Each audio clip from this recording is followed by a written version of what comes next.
another episode of On Repeat with me, Ali Rashid. And me, Hattie Winter. And this week we've got a very special episode for someone's birthday. Thanks. Yeah, it was so nice to have this as a bit of a birthday present, I guess. And I think you'll agree it's pretty magical. And our magical guest this week is the one and only Puma Blue.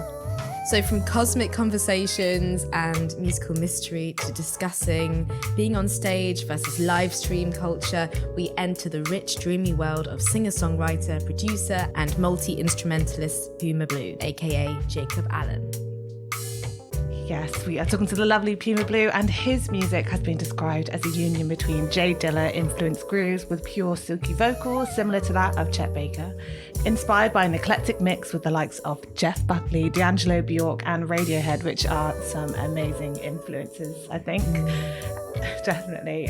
Jacob also produces his unmistakable lo-fi music in his bedroom in South London, and it all started in 2014. This is such a wonderful episode. We also talk about his album that's coming out early next year, which is called In Praise of Shadows, which is on the Blue Flowers label, and it just sounds amazing. I'm so excited to listen to this huge body of work. So we're going to have this attached to the link in our show notes when it all comes out. I'll give you a Presave link as well. Yes, indeed. So, just a little heads up to everyone. The sound quality is very zoom. And, you know, in the spirit of Jacob's lo-fi, but very authentic style. The sound quality is really like something from outer space, let's say, which draws significance to the cosmic nature of the conversations that we have. Definitely. It's on the money. I love it. It is actually like we're interviewing a guest in space. It's amazing. It was such a good conversation. We had so much fun. He was so patient with like us rearranging the interview and everything. He was just like a great guest, and I hope that you loved the conversation as much as we did. Absolutely. So without further ado, I can't wait to introduce Puma Blue. Enjoy.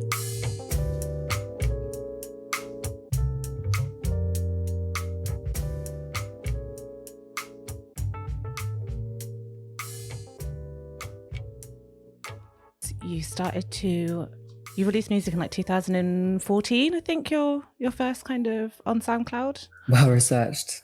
Thank you very much. And like, so that's sort of like a sort of career that spans 5 or 6 years. So how do you think that your music has sort of changed? Well, I started writing songs when I was like 13, but I didn't release anything till I was about 20. That's probably how old I was in 2014. Off the top of my head. And I think at first I wasn't really thinking about it in an artistic way. I was just writing for the fun of it. And so it used to come out just as a reflection of my age, probably just kind of it, like lots of songs that sound like Damien Rice or Jack Johnson or whatever. And I think that was more exploring like how composition works and the kind of chords that I like to use. I think I sort of learned a lot of them quite early just from whatever artists I was into at the time.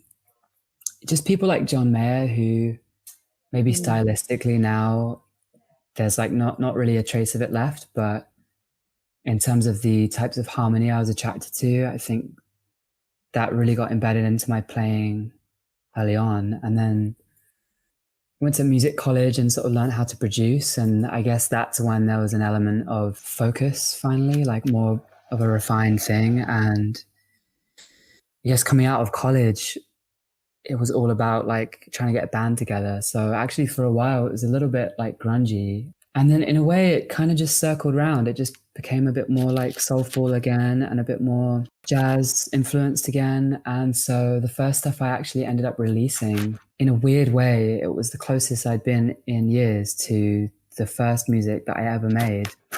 Because it was like referencing back to all the music that I listened to as a kid again, you know, like Stevie Wonder or Billie Holiday and stuff. And so I guess it was kind of like me trying to reflect that at first with the Swan Baby EP and the Blood Loss EP. It was just about trying to blend this like love of hip hop and jazz and stuff with this songwriting, what would you call it, like temperament or whatever. And bit by bit, like especially with the album now, I think it's just become less and less pretentious or something, like less, not that the music I was releasing was pretentious necessarily, but I think it's just hopefully become more and more purified and less like forced, or I've just been trying less and less, and it's becoming more and more natural to me as I get to know myself better. I think as I've got older, it's just easier to sound like me, even if it's still just as hard to write songs and still just as hard to make something good. I think when I do achieve it, like after the hard work, I'm like happier with how it sounds compared to, 3 or 4 years ago. Does that answer your question? Yeah, it does. It sounds like you've gone kind of almost like a full circle. So you started off making something when you were like around 13, and then you started taking all these influences. So like, yeah, you mentioned like grunge and John Mayer and D'Angelo, and then you've kind of gone all the way back to the beginning of what you were first making, but maybe in a more authentic, like mature way. Hopefully. I love definitely. I love you talking about authenticity actually, and I think that the way you put that was really, really beautiful and actually very authentic as well. I wonder, I was thinking, as you were saying that, authenticity and songwriting, like that makes total sense if you're growing and developing and, the world makes more sense, so your music and your art reflects that. What about covering songs? What about performance and things like that? Is there anything that you feel like you could cover with more authenticity? Or how do you feel about people maybe covering your work? What's it like? I don't know if you have heard anyone sort of cover your work. Yeah, actually quite a lot these days. It's really weird. It kind of freaks me out a bit. And it definitely just happens more and more frequently. But I don't know. It's weird only because I don't see myself like that. I don't think of myself as like a coverable entity, if that makes any sense. So like, I still feel very much like a child or student of music or something. And, it's really beautiful to see these like young people, learning the chords by ear and just figuring it out. 'Cause that's literally how I learned music, was just figuring it out like that. So it's really beautiful to see that happen, but it is just very strange because sometimes I forget I'm 25 and there's music out now, so of course that's going to happen. But that is really bizarre. It still weirds me out that happens, but every now and again there's a really beautiful one, and I'm like, wow, I prefer this to the version of some girl from Atlanta just like doing something on keys rather than guitar with like a way better voice than me, and it's like, wow, this is actually much more pleasant experience to listen to than hearing myself. Well, that's the way I see it, but that's because I'm me, I guess, so I can't be completely objective about it, and my own voice is hard to listen to sometimes, but I don't actually know what is better or worse. Sorry, but your original question, it's a strange, I definitely feel like you were saying about kind of authenticity and moving towards maturity as I've got older. I do definitely feel like live wise, much closer to something special than ever. And I feel like that kind of increases every year, just with a sort of sensitivity to music being something much bigger than me, and something quite spiritual.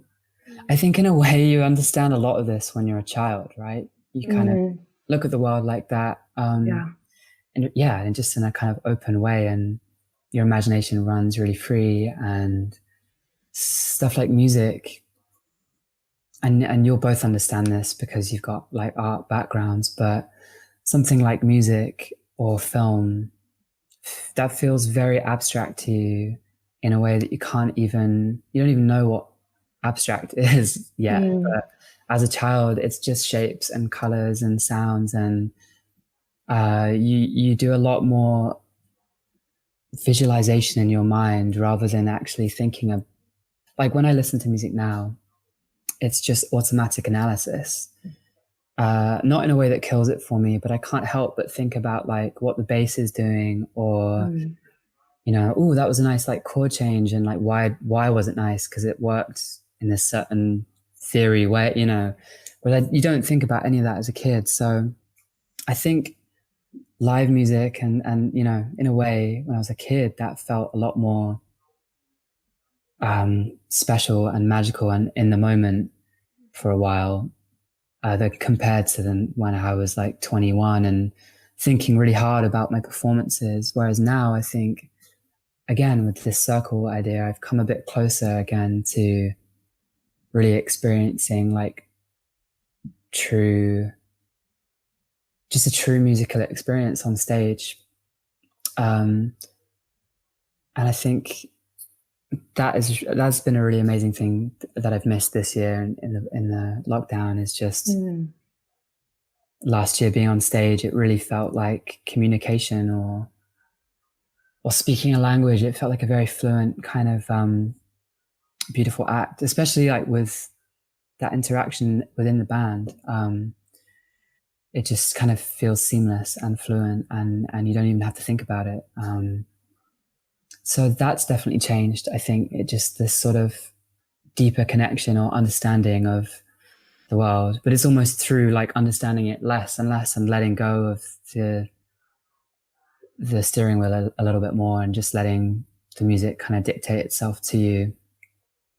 And I guess in the same way as you were saying about covers, I think I would, like a few years ago, I probably would have thought a lot more and a lot harder about how am I going to cover this, or like, who am I covering? What's the significance?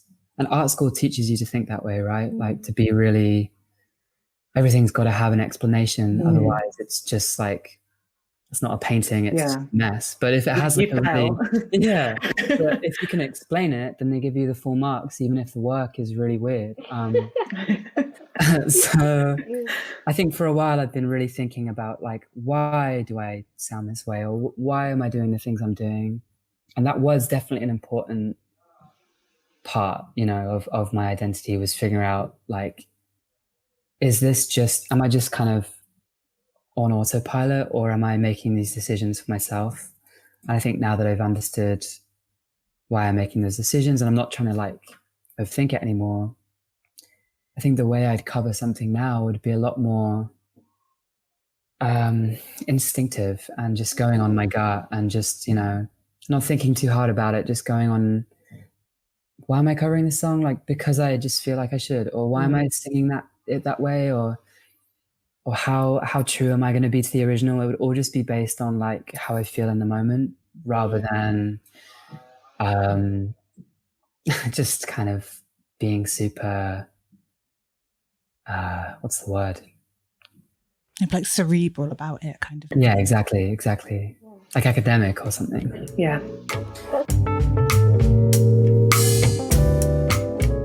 I love what you were saying about children, and how actually as we get older, as we mature, whatever, we seem to revert back to being children. And it's that whole thing of, the more you learn and the more you sort of develop, the less you realize you know. And actually, definitely, unlearning something is more difficult than learning something. And they say that even with classical singing, to get sort of the right mouth shapes and everything, it's actually about letting go and relaxing. And they say, well, babies were not taught how to scream really loudly. They just opened their mouth and did it. But we have all of these like really weird positions that we feel like we should be getting into. So it's unlearning all of that stuff. And what you were saying as well about actually just recognizing the value in seeing something, just like, I don't know, an art piece just for the first time, or listening to a song for the first time and having that magic, and how definitely studying music, for example, I completely felt you on this one. I heard you, but you can only hear like the chord progressions and the bass line and this, and it does take something away. I wonder, is there a gig that you can remember where you felt like you were hearing music at face value, almost like you got that sort of magic rather than analyzing it? And whether that's a song or a performance, or was there an artist that did that for you? That's an interesting question, because that really subverts my idea of what my favorite experiences at a gig might have been. Because a lot of the gigs that I've been to over the years are probably, the ones that I remember the most aren't necessarily those ones. I don't know, the most visceral bands I can think of that have given me that feeling, maybe the Mantis Opera. I don't know if you guys know them, or Black Midi, if you guys know those guys as well. And for the same reason, which is basically just that I think the music, especially live, it felt so unconventional that I really didn't know where it was going the entire time. And because I wasn't a diehard fan, like in the audience, someone that like knows the compositions really well, obviously my mind was analyzing, and I was picking up on things, and I was kind of thinking, ooh, wow, that was a beautiful moment, or what's that guy doing over there, like in the corner of the stage, or whatever. I think part of those bands for me live just felt so like just wondrous, like just I couldn't really like believe what I was hearing. I didn't really know what I was hearing, and maybe it's partially that element of surprise, but also just I think they've made the music to be that way. Whether you know the songs back to front or not, it's just very non-linear or something. So those kind of stand out just for being kind of like mind blown. In the same way that I feel when I've seen a really great film that has just twisted my brain. I feel like, coming away from their shows, I remember feeling just like, wow, I don't really know. I can't even really remember any of it, but that was just like touching the sun or something. It's amazing having those moments when it's almost like a kind of before and after of seeing that or hearing that. Yeah, and you're like, I don't know what I was expecting before, but that was just like a beautiful experience.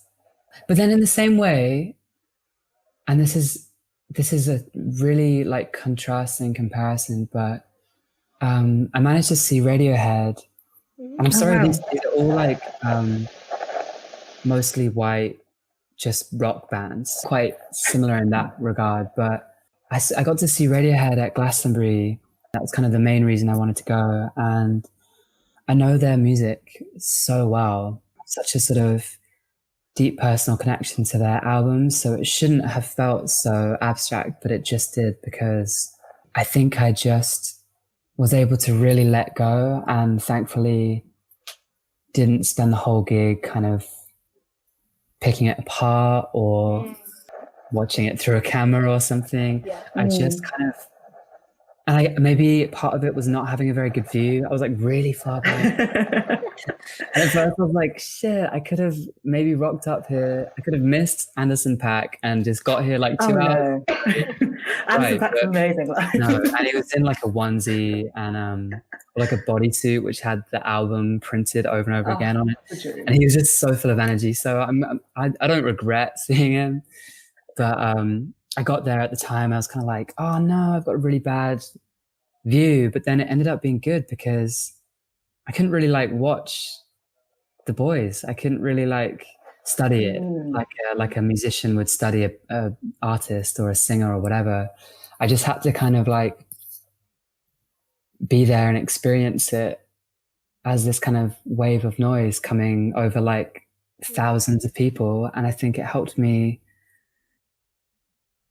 just have a more, I don't know what word you were using earlier, but just a kind of detached, very emotionally based, abstract, childish experience of that set. And I'm so glad for it because it blew me away. That's like really solidified them as one of my favorite groups, I think, because of that experience.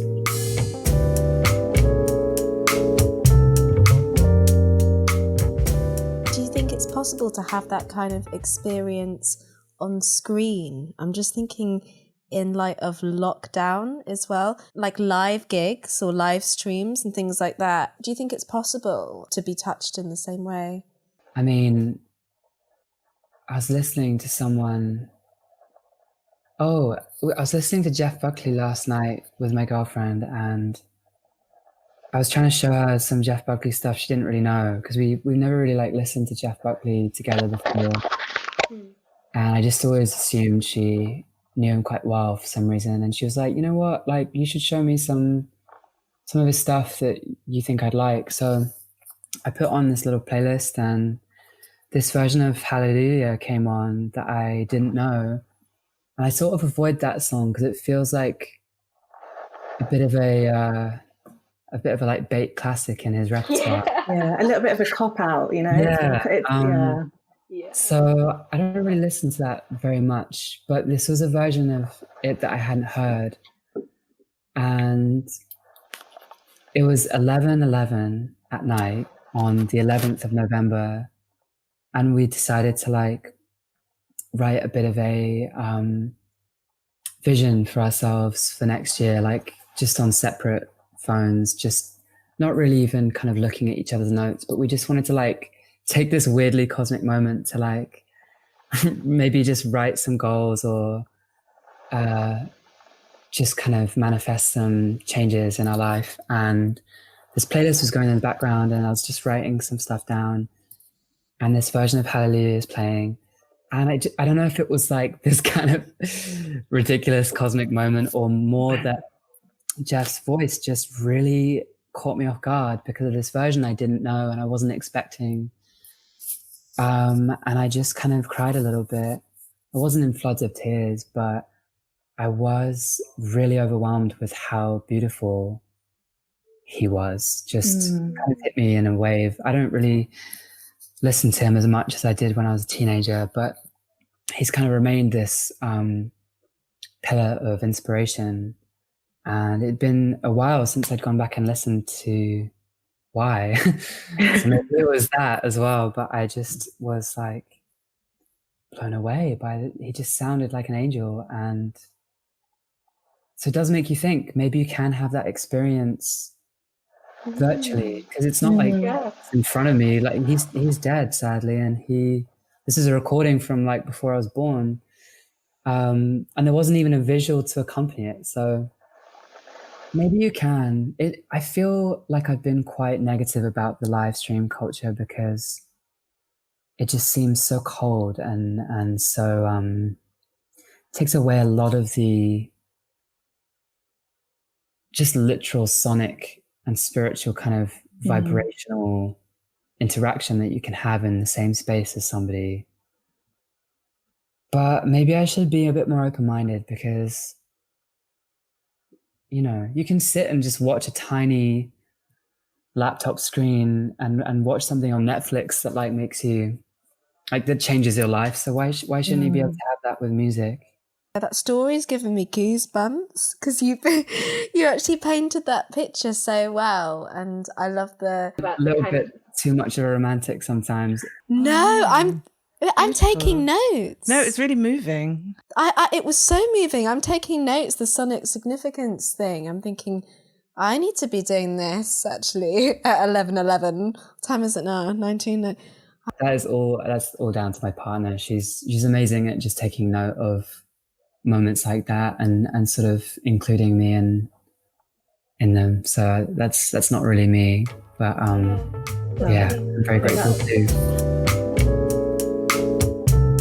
I want to go just said about pillars of inspiration. So you just mentioned Jeff Buckley.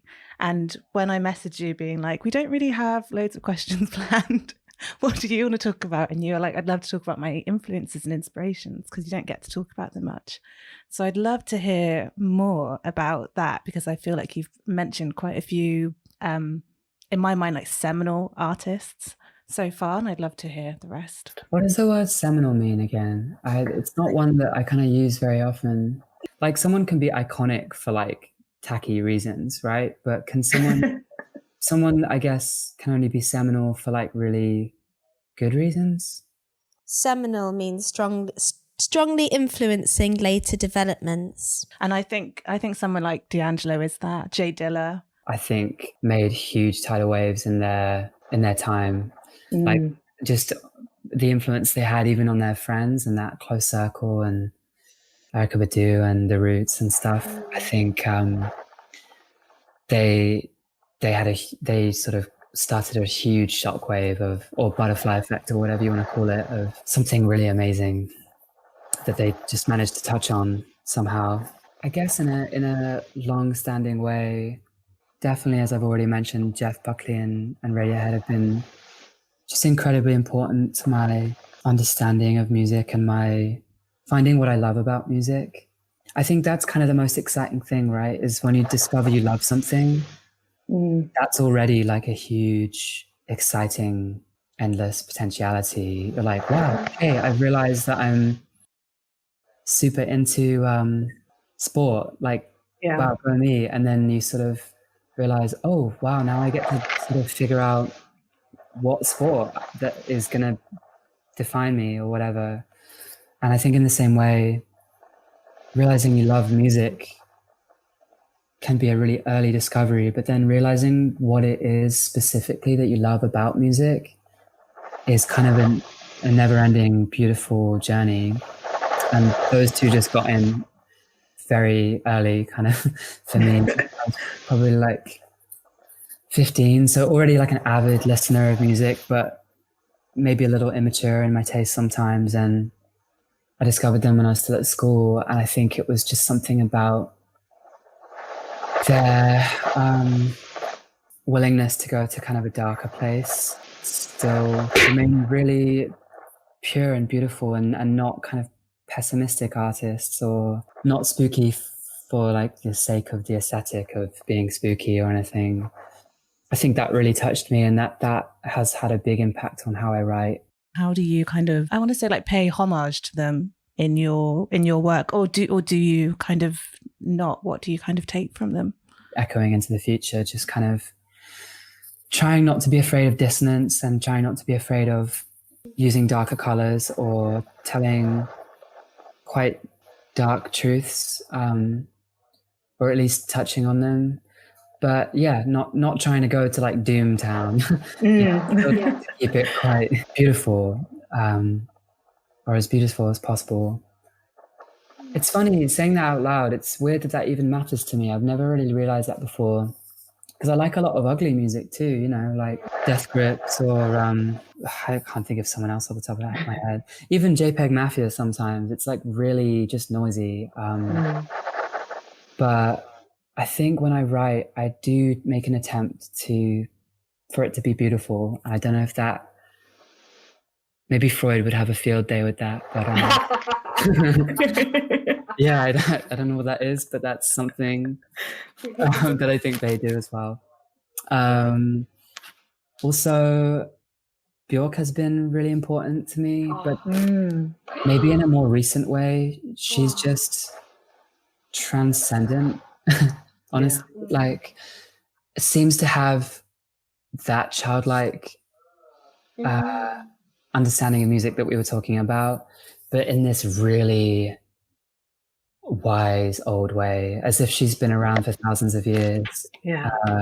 And what we're experiencing is secretly like the tail end of her career or something. And I just sort of feel like I love that her imagination never runs out. She's always got a concept for an album, and it's never like a silly gimmick. It's always something that's like, wow, yeah, no one has explored that. Oh my God, like, I can't wait to hear how Björk decides to continue making music. And she's got an incredible voice. It's probably unlike any voice that I like. I don't like traditionally like super clean voices. Like I'm not really. I mean, Ella Fitzgerald and Chet Baker come to mind, but they're bad examples because they're both stunning. But I prefer like a more characterful voice, like Billie Holiday or Tom Waits or something, or D'Angelo. You know, he's like very technically proficient, but he's not like classical sounding. Like it's all coming from his like gut and his soul, and so I think I prefer that. And in a weird way, I think Björk almost kind of subverts all of that and just sounds unique. Like she definitely doesn't sound like generic or super clean, but she's not coming from this like soulful rhythm and blues place like Billie Holiday or like James Blake or something. It's like something alien or just, but it's really human at the same time. Yeah. You know, like she really like sings with her heart, and that's what's so compelling, is it's really emotional listening to Björk sometimes. I totally agree. She's so unique, and actually it made me think from a classical singing perspective as well. I think a lot of people assume that classical singers are carbon copies of each other, and actually if you listen to the intricacies within that style of singing, some of the best singers are the ones who manage to retain and create this unique sound. And interestingly, with an orchestra backdrop, they are the ones that really stand out. And bringing it back to Björk as well, it's the best day ever. Saw Björk at the Royal Albert Hall doing her string set. It was stunning. And this is the thing, her just, like you said, complete sort of child but wise, unique aura was just mind-blowing. And because of that unique sound she has, it just holds its own amongst the strings and the sort of orchestra. And I just thought it was a really interesting parallel to draw between the kind of traditional classical singer that you might have fronting those strings. But yeah, also when you're talking about Björk, I just love Björk, like childish and wise. Have you seen that video of her when she pulls apart the TV? Television. Yeah. I love that video. Isn't it great? Yeah, that's a great example of that exact sentiment, isn't it? Because she's kind of lost in the mystery of it, but she also like knows her shit. Like, she seems to like really know what she's talking about. So good for her. Yeah, she's amazing. Did you see the Somerset House VR exhibition? No, I didn't. I missed it. So Björk had a virtual reality exhibition of her new album, all of the music videos, but in complete virtual reality. I think there's one, I think it was Quicksand, but when you just felt like you're in space. Yeah. I want to go to space. Oh, I think that's an amazing question. I love it when musicians and artists we interview ask us questions to I us. don't know. I mean, well, you guys are the interesting ones. Like, if you've got the podcast, it's a shame not to hear from you guys, I think. It's funny because I've thought about this quite a lot recently because I can see Mars quite well from my balcony. I think that in our lifetime we will be able to just go into space. I don't know whether that will just be rich people or what, but... No, I think it'll be the wealthy. That's my prediction. I would totally, I'd totally go into space. I think I'd go, but I think when I think about it on like a human level, I'm like, we don't deserve space. Like, I don't know. Do you know what I mean? Like, I I feel like we've ruined this planet and all we'll do is go and litter other planets. And if we can barely get on with people that have like a different god to us, how are we going to get on with people that have like, I don't know, tentacles or I just don't, I just think that humans are the worst. But I would love to go to space. I think there's a lot more to discover here still. Ocean. But it is, I think it's really beautiful and cute. We've done all this civilizational evolution, and culture has grown over thousands of years, and technology has advanced and advanced, and we've still only kind of gone to the moon, which is just like right on our doorstep. I think that's like quite sweet. And apparently, did you guys hear that apparently we know more about space than we do about the ocean? The ocean, right. yeah. The ocean freaks me out a lot. I think I'd rather go to space than the depth of the ocean. That's a really hard one, but I think me too, in a way. I don't know why that is though, because they're both equally scary to me. I want to go to both. You're the daredevil within us. Yeah. If interdimensional travel, like in Doctor Who, was a thing, then I think I would like do it in an instant. But if I had to be an astronaut, I don't think I would do it. That's incredibly claustrophobic and quite lonely. the idea of like floating off into a vacuum. I know that's like incredibly rare, but that is very scary to me. You know, sometimes they like beam songs through space. I think they did it for David Bowie when he died. Which song would you choose to beam through space? Oof, Hattie. The crazy questions. Yeah. That's what we're known for, yeah. Know about that vinyl that they sent into space originally with Dark Was the Night, Cold Was the Ground by, I think it's Blind Willie Johnson, like one of the old blues guys. I think that's amazing because it's blind blues singer from, actually, I don't know. I think it's like the 20s, but don't quote me on that. And it's kind of just like wordless, or it sounds like a prayer. And I think that's a really beautiful piece of music. I think they chose really well. But what would I choose? This is like a Desert Island Discs question, but on steroids. Yeah, massively. What if the people on that show, before they revealed their Desert Island Discs, they had to take steroids? What if that was the show? I think the BBC would definitely sign off on that. That show always makes me cry. There's, oh my gosh, every time. I need to listen to some of those again. That's been a while since I think I'd probably choose something by just someone really pure, like Donny Hathaway or Jeff Buckley or Bjork, like just something that has touched me over and over again that I probably seems too obvious to even think of right now. Like, I don't know.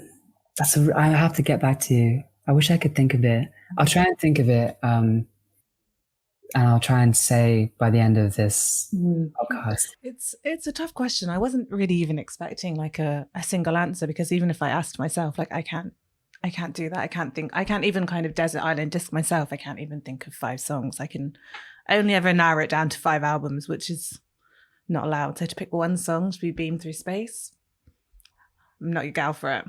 Yeah. Depend on your mood, I think. I don't know, like what are we trying to like appease to the aliens, you know, like are we trying to think about the demographic of aliens, what they might like, or are we just doing it based on like what do I want them to?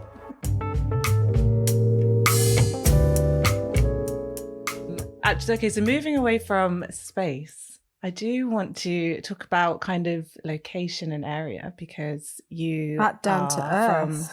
from sort of like Southeast London kind of area. Parents grew me up in just like the top of Surrey, bordering on Croydon. So that's where I grew up, and then I was at a school in Croydon for a couple of years studying music before uni, like for a, what's it called, BTEC.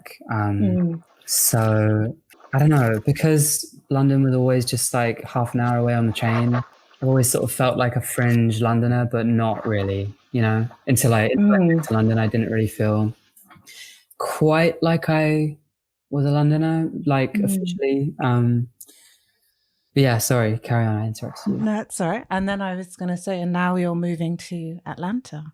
As you said just before, Ellie joined. But I was thinking you mentioned Atlanta quite a bit. You were like, oh, a girl covered me in Atlanta. And I just wondered if you had like a real connection to or to the States in general. Yeah, well, I never did before, but my partner's from there. So over the last couple of years, it's really just become a part of my life. And then last year we were touring for the first time in the States, and we ended up doing 2 tours, and then I did 2 like standalone shows. So it was really strange. In the space of 2 years, I suddenly have been in America like a huge amount. Staying with her for 3 months at a time, and then coming home, and then going back out there to tour, and then like staying with her again. And so Atlanta has really come to feel like a second home in a really lovely way. And it was always lovely when we were doing long distance to know that eventually I'd be going back there, because, work kind of allowed me to, whereas she was working a job at the time that meant she couldn't really like come to London very often. So it was a lot easier for me to get out there. But yeah, we've been living together now for like a year and a half over here, and it's just time to go back. There's just lots of reasons. It was one of those things where like we love it here, we love this neighborhood. We're in like kind of East London, and there's lots of reasons to stay, but it has also felt increasingly like there's loads of signs to move. And when you kind of ignore signs at first, you're like, oh, maybe the signs are to ignore. Maybe like the signs are there just to prove to me that I do know what I want, and what I want is not what the signs are telling me, and that's the message. But then after a while, it just becomes resistance, and you're just trying to knock the door that is firmly closed. And I think for us at the moment, it's just kind of felt like, yeah, it's time to sort of live over there for a bit, and for her to be back home for a bit. But it's, it's bittersweet. I'm actually really excited to be back there. I love people in Georgia, and the food there is incredible. And I bet. Definitely the weather is a little different, so that would be nice. What's the kind of music scene like? How does it compare to kind of London? Is there like a prevailing Atlanta sound? I mean, there definitely is. I just don't know if I am like invited to the party yet, if you know what I mean. Like, there's definitely, I mean, Outkast is their sort of national treasure. Like, they've got this incredible ownership of Outkast being from Decatur, and so they're always playing Outkast on the radio, it feels like, and that's really, really cool. I was going to say, there's definitely worse things to be on the radio. Yeah, right.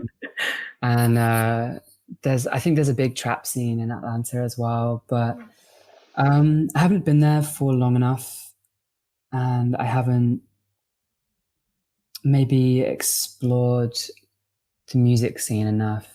Like, whenever I was there, I didn't feel like I was really going to many like local gigs or anything.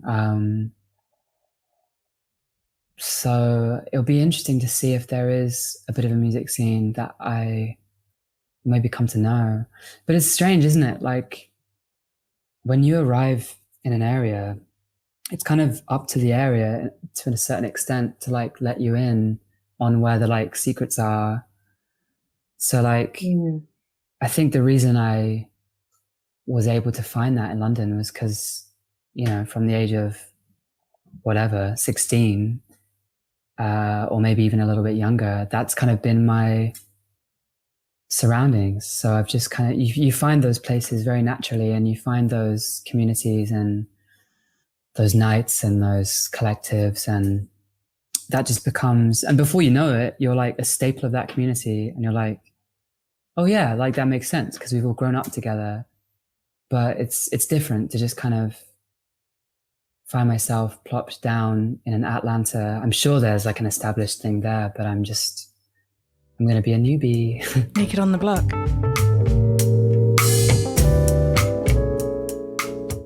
And also, I feel like we should talk about your album, which is coming out. Yeah, I guess early next year. Will probably kick my ass. No, he wouldn't. He's too nice. But that's nice. He'd send me a text. So it's called In Praise of Shadows, and it's due January, early January, mid-January? Yeah, I think January. It might be moved to a week later, which would be the first week of Feb, because of a weird industry reason that is pointless to explain. But yeah, I think late January or like early Feb. Yeah, I can't wait for people to hear it. It's weird because I was finishing it that time last year. And really, really finishing it in like April, May of this year. But, you know, I was doing the sessions with Harvey, actually, who you know, in January on kind of just like tying everything up. And I did a lot by myself, and then I did a lot of sessions with him. And then I kind of came back to doing it by myself at the end and kind of tying it off like that.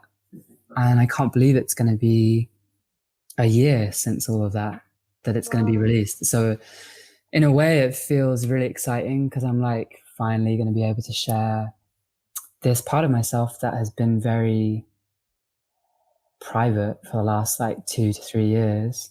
But in another regard, it feels kind of like old news to me. It feels kind of like yesterday's statement.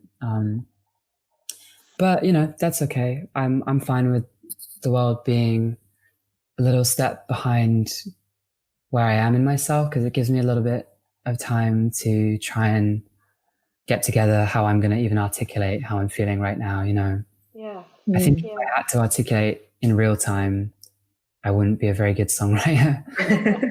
Because I can release stuff that I've been sitting on for a little bit and work on stuff in the meantime. I think hopefully it means I can just refine things a little bit more. And I'm so excited for people to hear all these love songs rather than just songs about depression. And I'm just really happy with it. I've never been so happy with music before. I've always had kind of insecurities. And, you know, in the same way as like body image, you kind of just look back and you're just like, oh, you're so hard on yourself. But yeah, I'm really, really, I think on this album, I'm like looking in the mirror and feeling actually really content with how I look.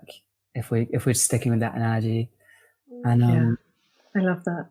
Yeah, I can't wait for you guys to hear it. Actually, I'll send you both it before it comes out. How exciting. This is your kind of biggest body of work, I suppose.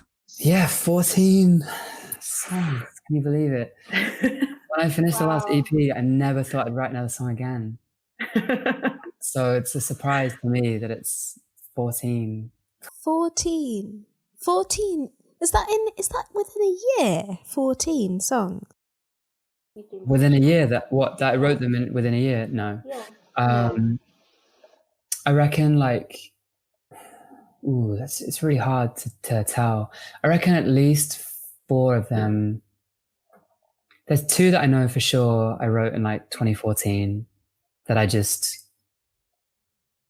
didn't ever finish, or I mean one of them I never like finished recording it, and then I just got sick of it. And then one of them I played once at Amersham Arms in New Cross. It's called Silkprint. I just played it once at this open mic night in this horrible pub you 2 know.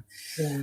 And I worked in briefly, and mostly bleak memories from university. I almost wish I hadn't gone, except that obviously those things set in course motion just so many other things, like just friends that you meet and I wouldn't know you too, and all sorts of things. But anyway, I played this song at this open mic night one time and never recorded it and wrote the lyrics down properly somewhere and then forgot about it. I just thought it was a shit song or it didn't line up with who I thought it was at the time. I left it until recently I came back to it or played it in a rehearsal for the boys and they loved it. I can't remember why it came back. Oh, I played it to fill out the set in Atlanta, actually, at Eddie's Attic. I did a solo show. And most of the songs kind of need the band to sound good, to be honest. So I have to fill my set with like, you know, I take out songs that I can usually do with a band and fill the set with like covers or stuff like that. And I played a few really old songs. And I just, for some reason, remembered how to play that one and played it and was like, you know what, I'm going to put that on the album. So there's definitely like a few songs like that. There's a few from like 2018, I think, but definitely at least half of it was written, in the last like year or last year and a half.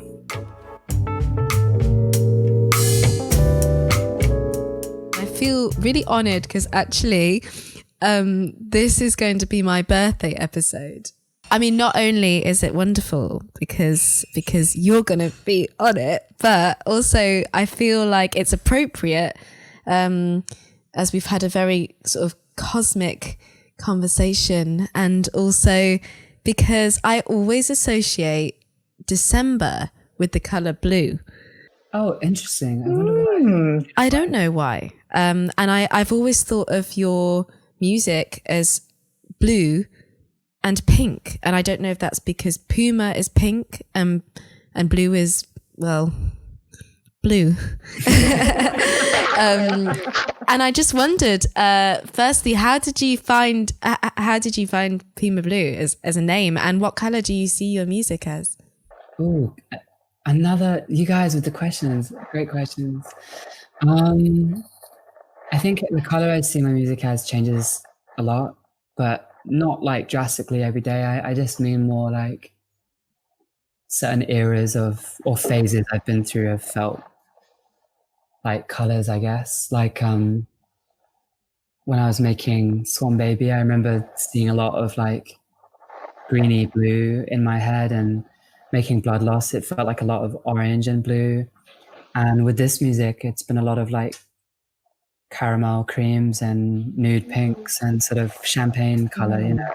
What would you call that? It's sort of like that weird color between horrible yellow and horrible pink, but kind of washed out. It's like a really lovely cream color, like vanilla almost, or gold or something. But the way I got to that name, first of all, I would have just called myself Jacob Allen, but I just kept getting asked to do a lot of gigs that were like singer-songwriter gigs, and at the time I didn't want to be on the same bill as like folky, poppy singer-songwriters, and I wasn't putting on my own nights yet, or I wasn't really like within the music scene yet. So I guess when I first started performing my own stuff with a band, I just wanted people to like assume it was a band or assume it was something a bit more alternative, so I'd get on the right kind of bills. So I decided I needed like a name, and also just to sort of not be thinking about myself all the time, because it's so gross to be sort of self-consumed, and I wanted to like have a bit of a separation between my name and my music. So that was the reason I kind of wanted a name. And then I came to it because I was really inspired by double-barreled like blues musicians' names, like Muddy Waters or Howlin' Wolf, or Memphis Minnie. These kind of like superhero names that had like two names to it and sort of sounded like a made-up name that could almost be a real name. Like Muddy Waters or Howlin' Wolf, it almost sounds like a given name. Yeah. But it's just a little bit too sort of fantastical to be true. So I wanted something a little bit like that, where people could like maybe get confused, like, is that a name? Rather than just being called like the Flamingos or whatever, you know. I wanted it to be a little bit of a first name, second name situation. And I got Blue first, I think, because of just a sort of some sort of inner association to, like you said, just the sound of what I was writing at the time. It just kind of felt right. It just felt like something melancholy or aqueous, I guess. Like I've always been quite drawn to bodies of water or water as a theme, and my eyes are blue. I don't know. There was lots of sort of like draws to it, and I remember just thinking that is probably an important word to pick. And then, honestly, Puma just came from writing Blue down like hundreds of times and then writing random words next to it to see what felt right. And I think I got so far with that I gave up, and I wanted it to be something a little bit not asexual, but like androgynous. Yeah. And I think I just ended up like scrolling Puma in a sort of final attempt to like think of something. And I remember thinking, wow, I could like associate right now with a sort of slinky cat with a sort of feminine energy and a sort of mystery. And I think that's a bit stupid now, but at the time that sort of resonated with me for some reason. And I think with any name like Ivana or I don't know, 702, or just I don't know if there has to be a reason. Once you've got the name, I think the point is that you needed a name, right? So it can be as stupid as you like, but I think getting the name is the hard part. And as soon as I like decided on Puma Blue, I kind of just didn't want to look back, because I don't really care what the name is. It sort of needed to have one that I could at least resonate with for like a minute. And then I don't know if I'd like call myself that now if I had to choose from scratch, but interesting. I'm happy to stick with it because it's like what I chose then. Yeah. I think it fits really well. I think it sounds really cool. Yeah. Still translates. That's interesting. Yeah, I think so. Oh, you've been a wonderful guest. Absolutely amazing. We do have a final question. I mean, I have a final question before the final question, because I just wondered what your favorite part of writing, not writing, what's your favorite part of kind of the whole process is? Firstly, the first thing that popped into my head was just that moment of pure clarity and gratitude and fulfillment of finishing something, whether that's the moment that you realize this idea is like special and different to all the hundreds of scrapped ideas, or maybe it's the moment that you like hear the final mix back, or I don't know, whenever you feel like spiritually it's finished, I live for that feeling. It's so lovely, beautiful, transcendent to just feel like you have something that you didn't have yesterday, that is both completely yours and completely not yours, and just came from like energy and sound and like what. But also I love that moment too live where I get to play it with the band and see people react to it, or not necessarily like sing along even, but just sharing a moment with a mass of people, or even if it was 3 people in the room, it wouldn't matter. But having something that you made that you get to sort of share, and you know, I've taught it to the band, or maybe they've even like come up with their own parts or written parts of the song, and then having that like musical conversation with each other, which, you know, sounds really elementary, a little bit like musical conversation, like, but I just love that dynamic. I think just hearing the power of music on stage and being a channel for that energy is really special. So I kind of live for that moment in the process. But yeah, one of those two. Perfect. Well, hopefully we'll have live back soon and you can have the second part of your answer. Fingers crossed. Never take it for granted. No, I don't think I'll ever turn down like an invite again, you know? I'll pay someone to go to their wedding, you know? I'll pay someone to do anything. I've definitely struggled before with like live times where I've found it harder or easier or more satisfying, less satisfying, but I've never taken it for granted. But I definitely have taken for granted going to shows, like you said. I definitely will like take people up on all future offers. For sure. Well, we'll hold you to that. We'll invite you to everything.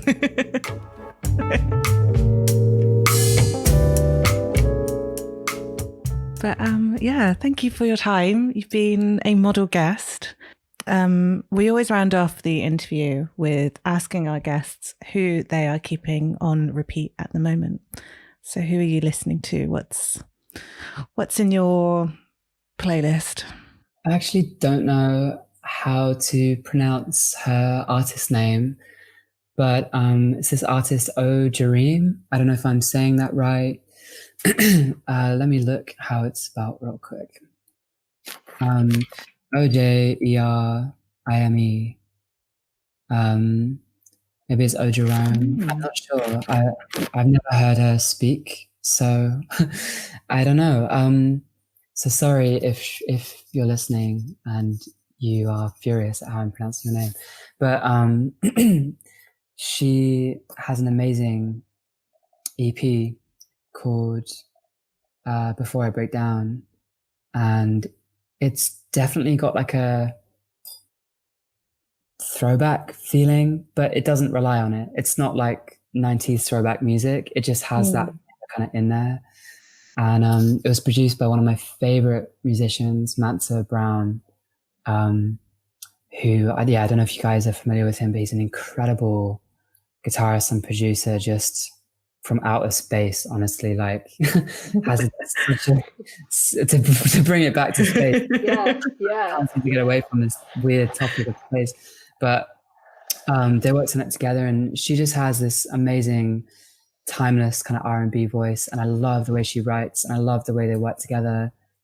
And yeah, I've just been rinsing that recently.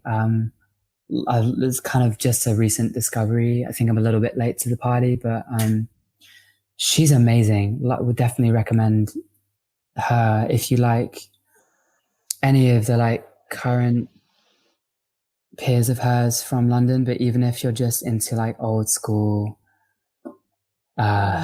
Missy Elliott or Brandy, she really like ticks that box for me, but in this really contemporary way. The closest artist I could even think of would be like Alexandria or something, if you know her. She's kind of got that like soul Lexman radio sort of flavor, but completely unique at the same time. So that, I've been listening to her a lot, and obviously like with Mansa producing as well, there's like a lot of great guitar playing, which always like kind of spikes my interest, and she's an amazing vocalist. So I spend most of my time just kind of in awe of, of songs. But yeah, that's kind of who I'm listening to at the moment.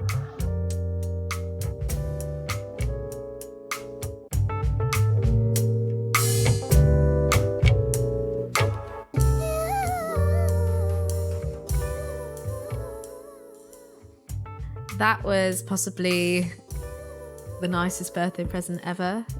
Having Jacob, it was having Jacob, and just such a grounding conversation, I guess. Even though we were speaking about things that were out of this world and arguably not grounding, I don't know. I felt really connected and really moved by so many things that he was saying. So thank you so much to Puma Blue, and I know that some of my other mates are in that band as well, so massive shout out to them as well, because I think they're really wonderful together, and I'm so proud that they've done so well. So thank you so much for speaking on our podcast. And do remember that his forthcoming album is out in early 2021, so it's either going to be late January or February, but we'll double check the dates and get back to you. And if you like what you hear, which we are sure that you do, you can like him on Facebook at Puma Blue Music, follow him on Twitter at Puma Blue Music, or of course just follow him on Instagram at Puma Blue. We'll have all the links in the show notes, we'll link it on our page. And yeah, just thank you so much to Puma Blue for taking the time out, having a great conversation. There's so much that we want to put in this episode, but obviously it was quite long how it was. So maybe we'll do an outtakes and a spatial cosmic outtakes episode at some point. Oh, would love to do that. And I love actually that, you know, even in terms of our own process with this podcast, it was kind of refreshing to not be editing too much, even in terms of sound qualities, because sometimes, you know, we've got to take a leaf out of Puma Blue's book and just leave in our imperfections.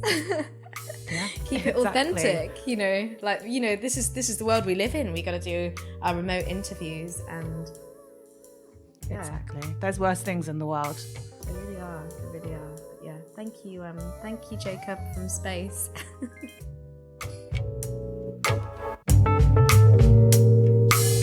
We hope you've enjoyed the episode and want to keep us on repeat.